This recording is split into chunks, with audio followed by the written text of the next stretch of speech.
Banorët e fshatit Kurdari në bashkinë e Klosit vijojnë të kundërshtojnë ndërtimin e një hidrocentrali të vogël në përrojën e Lusës.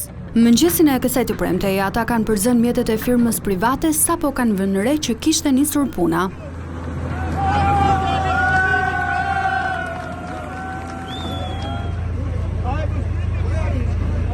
Banorët thonë se futja ujit në tubacione do të thotë vdekje e jetës në fshat, ndaj janë të vendosur për të mos e lejuar zhvillimin e këtij projekti. Ne ka 8 muaj që përballemi me këtë firmë. Kjo nuk është firmë, kjo është një grabiçar, çfarë mund ta thuash, një tizar. Populli i Kurdarisë ja ku është. U bën 8 muaj që këtë popull po lën punën e po vinë mbas firmës tash të quajtur Doma. Ne i bëjmë thirrje, na leni rahat në shtëpi tonë. Sa po morëm vesh që firma Doma ka filluar punën aty, populli me njëherë u organizu dhe shkuan aty. Dhe arritëm qëllimin tonë duke përzarë nga vendi punës. Ka një vit që na ka lodh firma Doma. Dhe për këtë lodhje që na ka lodh firma Doma, do marrë përgjegjësi 1-1. Se nuk ja kemi bërë të rruhet firma Doma, të vej emrin proj, ajo pru, nuk është luz, as nuk është ujë me bo centrale, nuk është ujë me mjaftu popullin e Kurdarisë.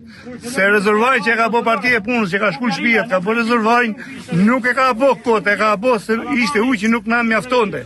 Masa ne gret Doma thot, unë nuk unë ngacmoj ju, nuk u mor ujtin ju. Çfarë ujti dë me mor ma tepër, ai na ka mor jetën e, se si të mori ujtin do lidhi kontratë. Ndërkohë administratori i kompanisë në fjalë thotë se ata kanë leje ndërtimi, por pavarësisht kësaj hasin vështirësi duke mos arritur marrëveshje me banorët.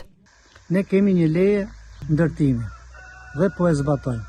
Kena pas përplasje fizike, kërcënime nga më të ndryshme. Deputetëve të zonës vinë të sqarojnë banorët ku merr ujin firma, KCNO firma.